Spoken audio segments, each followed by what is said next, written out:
इस मज़ेदार फ्रूट चाट को बनाने के लिए आपको चाहिए कोई से 6 फ्रूट्स, 2 खजूरें। आप इनको अच्छे से धो के काट लें और एक बाउल में डाल लें। उसके बाद माल्टे में से बीज निकाल के उसका रस आप फ्रूट चाट के बाउल के अंदर डाल दें।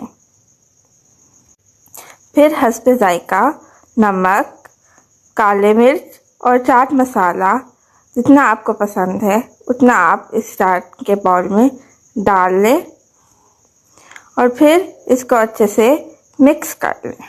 तो जी, आपकी मज़ेदार फ्रूट चाट, हेल्दी फ्रूट चाट रेडी है आपके इफ्तार के लिए।